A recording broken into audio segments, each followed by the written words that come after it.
You know that rush you get? When a brilliant business idea just pops into your head, it feels incredible, right? You see all the potential, that real spark. Oh, yeah, it's definitely invigorating. But as so many founders find out the hard way, turning that spark into something people actually want to buy, Yeah.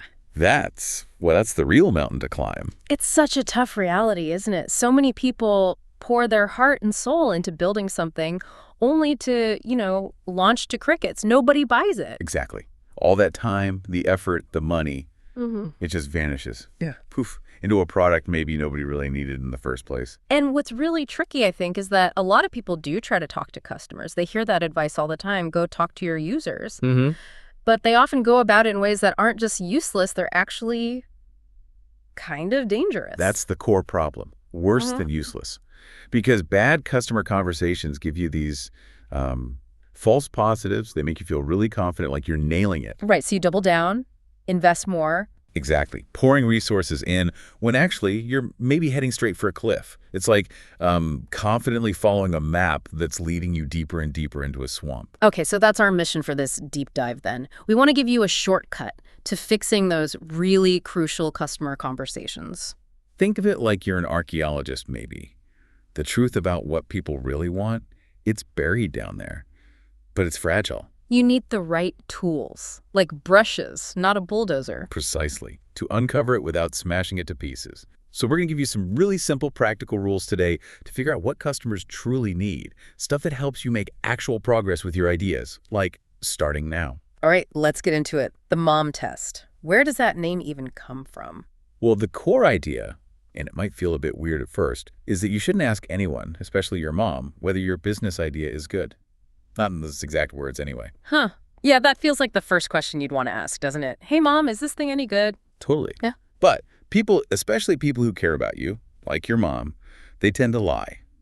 Not maliciously. No, out of kindness or just, avoiding that awkward conversation. Exactly. So the responsibility. It lands squarely on you to dig out the truth by asking really good questions.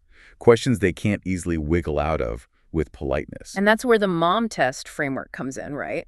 To help craft those kinds of questions. Precisely. It gives you a way to structure your questions so even the kindest person, like your mom, can't accidentally mislead you. Okay, so break it down for us. What are the main rules? You said there were 3 simple ones. Yeah, 3 core principles, guiding lights, if you will. First, talk about their life instead of your idea. Their life. Okay. So focus on their experiences, their problems, what they do day to day. Not my amazing solution. Exactly. Keep your idea out of it, at least initially. Second, ask about specifics in the past instead of generics or opinions about the future. Right. Facts over fiction. What they actually did last week is solid gold. What they think they might do next year. Pure speculation. Often wildly optimistic, totally unreliable. Past actions are your bedrock. Makes sense. And the third rule? Talk less and listen more. Sounds obvious, right? Yeah, but probably the hardest one for founders. We love talking about our ideas. Oh, definitely. But you can't learn a thing if you're the one doing all the talking, all the pitching. The second you start selling, they clam up or just tell you what they think you want to hear. Okay, so to make this really concrete, you mentioned an example from the source, the iPad cookbook thing. Yeah, that's a classic. Really shows the difference. Imagine a son. He's got this idea for a digital cookbook app. Let's see how he might test it on his mom. First, the fail way. Okay, the way most people probably do it. Right. He jumps right in, pitching. Mom, would you ever buy an app like a cookbook for your iPad? It'll only be, say, $40, cheaper than those big hardcovers. He's leading the witness, basically asking for a yes. Totally. And Mom, she wants to be supportive, right? So she says. Oh, yes, honey, that sounds amazing. Will it have pictures? Compliments? Maybe a superficial feature request? Exactly. She's being nice, validating him, not the actual market need. So the result. He hears amazing, thinks he's got a winner, pours his savings in, builds the app. And then crickets. Wonders why nobody, not even his mom, actually buys it. That's your classic, dangerous false positive right there. Ouch. Okay, so how does he pass the mom test? What's the right way? Okay, rewind. This time, he applies the rules. He starts by asking about her life, specifically her iPad use. Hey, Mom, how are you liking that new iPad? What's the last thing you actually did on it? No mention of cookbooks yet, just asking about her behavior. Right. She mentions looking up trip info. He doesn't jump in with a travel app idea. He digs deeper. Oh, cool. Did you use an app for that? She says no. He asks, where do you find out about apps then? And she says, Oh, the Sunday paper has a section. Whoa, okay, that's specific. That's a real insight about her actual discovery process. huge insight. Now, he casually steers towards cookbooks, still focusing on her life. Hey, saw a couple of new cookbooks on the shelf. Where'd those come from? Okay. Still about her world. And she goes, oh, they're just things you get at Christmas. Marcy gave me that one. Haven't even cracked it open. Honestly, how many more lasagna recipes does one person need? Wow. Okay, so gifting is a major channel, and she doesn't need generic recipes. That's critical info. Absolutely critical. Yeah. He keeps digging, focusing on the past. What's the last cookbook you actually bought for yourself? And she remembers, oh, that vegan one, maybe 3 months back. Okay, so niche cookbooks might be something she would buy. See? Now he's getting somewhere. Exactly. Huh? Without ever pitching his app, he uncovered gold. Experienced cooks might buy niche. She uses her iPad for practical stuff, finds apps via traditional media, gets most cookbooks as gifts. He's identified potential segments, younger cooks versus older ones, and huge risks, like how would he even market this thing to her? And the key insight is, she couldn't lie to him with politeness. Because he never asked her opinion on his idea. He just asked about her life, her past actions. That's the magic. Useful conversations are about facts, not opinions on your baby. It lets you sharpen your idea, spot risks, find segments. Saves you so much time. Okay, so the mom test rules are clear. But even trying to follow them, you mentioned we can still collect bad data, right? These traps. Yeah, absolutely. Even with the best intentions, things can go wrong, leading you back to those dangerous false positives. There are 3 big traps to watch out for. Trap number 1. Compliments. The fool's the gold of customer learning. Stuff like, wow, that's really cool. I love it. Feels great to hear, though. Oh, it feels fantastic. But it's worthless data. People are often just being nice, supportive, protecting your feelings, or sometimes, honestly, just trying to get rid of you politely. Huh. Okay, fair enough. So even if they mean it, their opinion isn't the point. Exactly. You need facts about their problems and behavior. So how do you handle it? Don't just soak it up. Pivot. Immediately. Someone says, I love it. You say, whoops, sorry, I got carried away pitching there for a second. Can you tell me more about how you're actually dealing with this sort of thing day to day right now? Nice. Shift it back to their reality. So a warning sign for you listening might be if your team keeps saying, we're getting tons of positive feedback, but can't point to specifics. Bingo. You're probably just collecting compliments, not real data. Okay, trap 2. Fluff. This is all about those generic statements and hypothetical promises. Things like, oh, I usually do this, or I would totally do that, or I might consider it. And the absolute worst one. I would definitely buy that. Yeah. That's like the siren song leading you onto the rocks. It's almost always overly optimistic. It means very little about real-world action. So how do you counter the fluff? How do you ground it? Anchor it in the past. Always pull them back to concrete, specific examples. They say, oh, yeah, I do X all the time. Your immediate follow-up is, oh, really? Interesting. When was the last time that happened? Can you kind of walk me through that? Okay, make them recall an actual instance. The source had that loyalty card example, right? Yeah, perfect one. Someone complains about juggling loyalty cards. You pitch your awesome app idea. They say, oh, yeah, I would definitely use that. That's fluff. Right. Instead, you ask, have you ever tried any of those loyalty apps that are already out there for your phone? What was that like? If they haven't even bothered to look for a solution, Then they're probably not feeling the pain that strongly, maybe just complaining, not actually a potential customer. exactly. They don't care enough to have even typed it into Google, not your early adopter. Got it. And the third trap. Ideas and feature requests. This is when people start telling you what to build. You guys should add X, or will it be able to sync with Excel? And the temptation is just to add it to the to-do list. Okay, customer wants Excel sync. Huge temptation. Yeah. But that leads straight to feature creep, building a bloated product full of stuff nobody really needs based on off-the-cuff suggestions. So what's the move? Don't just write it down. Don't just write it down. You need to dig underneath. Always ask why. Why do they want that feature? What problem are they trying to solve with it? Get to the root cause. So what would syncing to Excel actually let you do that you can't do now? Or maybe... How are you coping without that capability at the moment? You want to understand the motivation, the underlying pain, not just the proposed solution they came up with on the spot. That reminds me of the anecdote in the source about MTV. Oh, yeah, the analytics dashboard. Great Yeah. example. MTV asks this company for analytics. All right. So the company goes off and builds this super complex bells and whistles dashboard, Took them ages. Right. Lots of charts and graphs, I imagine. Probably. But after weeks of this, MTV is still just asking them, hey, can you just send us a PDF with the key stats? Huh. Why? They asked for the dashboard. Because they didn't actually need a complex tool to analyze data themselves. What they needed was simple, branded reports to send to their own clients to keep them happy. So the company built the wrong thing entirely because they just took the feature request at face value. Wasted months. Because they didn't dig into the why behind the request. You need to understand ideas and requests, sure, but never just blindly obey them. Okay, so we know how to ask better questions, how to avoid the traps. But how do we make sure we're asking the right questions, the ones that actually matter? Great point. It's not just about asking non-biasing questions. You have to ask important ones. And an important question is one where the answer could, completely change a direction. It could potentially disprove your whole business idea.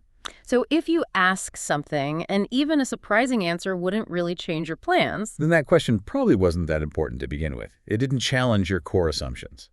which leads to this idea of scary questions, doesn't it? Yes. You should feel a little bit nervous, maybe, about at least one question you plan to ask in every conversation. These are the ones that could poke a hole right through your theory. Like what? Give me an example. Okay, say you're building something for schools. A scary question might be digging into their budget cycles or how their approval process actually works. It's complicated, maybe political. Things you might prefer not to know because the answer could be no budget or takes 18 months. Exactly. But avoiding those scary questions now, that can cost you everything down the line. You build the whole thing only to find out later there's no way they can buy it. And this ties into something that sounds, well, completely backwards. Learning to love bad news. It sounds crazy, I know. But think about it. If this is your one big shot, your final pitch, then yeah, bad news is bad. But when you're exploring, learning, Finding out your idea is flawed or this specific customer isn't interested. that saves you so much time and money. It lets you pivot or stock before you waste more resources. Honestly, a lukewarm, I don't really get it response. That's often more valuable, more reliable data than an enthusiastic, wow, amazing. Because the meh clearly tells you they don't care enough. The wow could just be politeness again. Precisely. You're not there to convince them or get approval in these early stages. You're hunting for the truth. And sometimes the truth is, that's good data. Okay, another potential pitfall you mentioned is zooming in too quickly. Look before you zoom. Yeah, this is about jumping into a specific problem before you even know if it's a problem they care about solving. Like the example of asking someone who clearly doesn't exercise. Right, asking someone who literally never exercises. So what's your biggest problem with getting to the gym? You'll get an answer, maybe something generic, but it's meaningless because you prematurely zoomed into a problem area they have zero motivation to fix. So what's the better way? Start broad. Start broad. Ask something like, what are your big goals or focuses right now? What's taking up your headspace?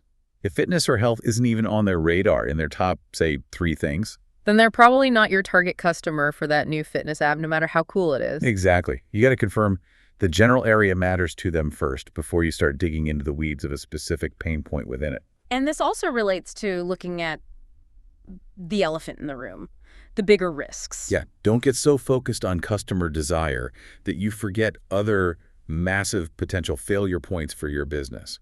Things like product risk. Can you actually build this thing? Can you make it scale?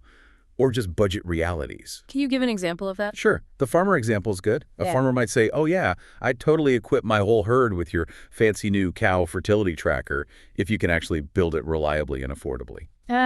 So the bottleneck isn't the farmer's desire, that's market risk. And it seems okay. Right. The real risk, the elephant, is your ability to deliver the technology that's product risk. Or think about an app for nightclubs. They always want more customers. The risk isn't their willingness to pay for leads. It's whether your app can actually attract a massive audience to generate those leads in the first place. Market building risk. Exactly. So you got to look at the whole picture, not just the customer's stated problem.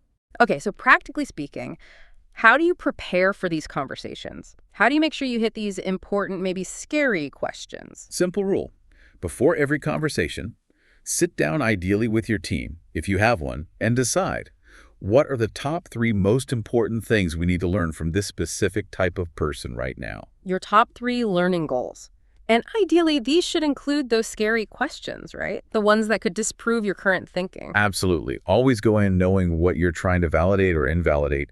What are your biggest leaps of faith right now? Go test those. All right. We know what questions to ask, what traps to avoid. How do we actually make these conversations happen and get real progress? Okay, first big thing, keep it casual. Ditch the formal interview vibe as much as possible, especially early on. Why? What's wrong with scheduling a formal interview? It's just often less efficient, and it puts people on guard. It creates bias. Quick, informal chats often yield much better, more honest insights. So avoid that meeting anti-pattern the source talks about. Don't just stick every chat on the calendar. Yeah, try not to. If you bump into someone who looks like a potential customer at an event, coffee shop, wherever, seize that moment, that serendipity. Just strike up a conversation. How? Start by talking about their world. Hey, this is a cool event. How did you end up getting into this line of work? Or what's the biggest challenge you're dealing with this week?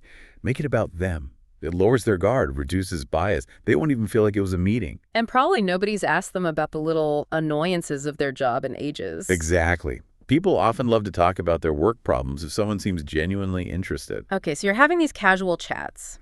But at some point, you might show an idea or a prototype, right? Yeah. And then the compliments come flooding back in. Oh, yeah. Compliments surge once you show something concrete. Yeah.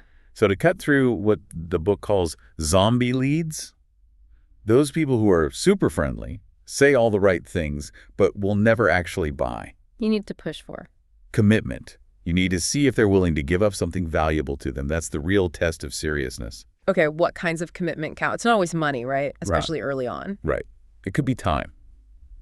Agreeing to a specific next meeting with clear goals, or spending, say, 30 minutes giving you detailed feedback on wireframes. That's a real commitment of their time. What else? Reputation. Are they willing to introduce you to their colleagues?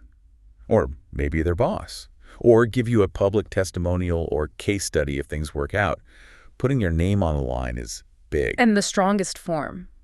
Money, obviously, even small amounts.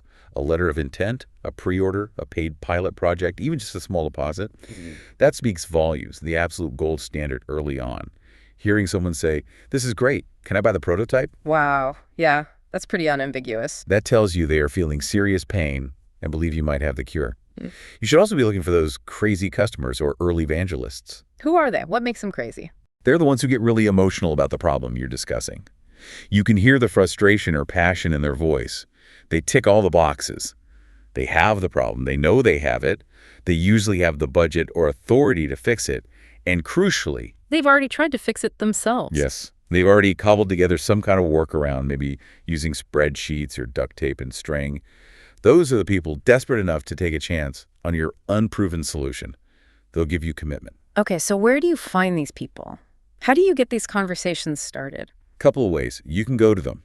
Cold outreach calls, emails, LinkedIn messages can work to get your first few chats, then try to get warm intros from those. Seize serendipity, like we said, or find a good excuse. Maybe you're doing some research for a project on a problem they face. What about bringing them to you? Yeah, that can work too. Organize small, informal meetups around the topic. Offer to give talks or teach workshops, great for credibility. Write blog posts about the industry problems attracts the right people. But honestly, the best way is warm introductions, always. Ask your network. Friends, advisors, former colleagues, professors, maybe even friendly investors if you know any. Just ask, who do you know who deals with X problem? You'd be surprised how willing people are to connect you. And if you do end up needing a more formal meeting, how should you frame that request? Be super clear to avoid wasting their time or setting wrong expectations. The book suggests a structure. State your vision, the change you want to make in the world. Explain your framing. Explicitly say, this isn't a sales pitch, I'm just trying to learn. Yeah. Show weakness. Admit you don't have all the answers and need their specific expertise. Put them on a pedestal. Explain why their perspective is uniquely valuable. And then clearly ask for their help or time. That sounds much better than a vague, can I pick your brain request. Way better. Sets clear expectations, respects their time, and focuses on learning. Okay, let's pull it all together. What's the simple, repeatable process for making the most of these conversations? Before, during, after? Right. Before the chat.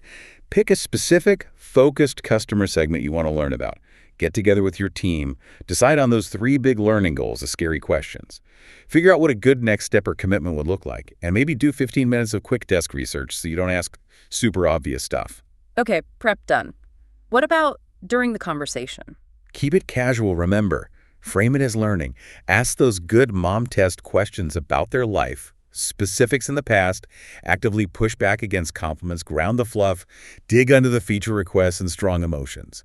Take notes, use symbols if it helps, like a little lightning bolt for pain points, a $sign for money talk. And if the moment feels right, gently push for some kind of commitment. And after, don't just file the notes away. Absolutely not. This is critical.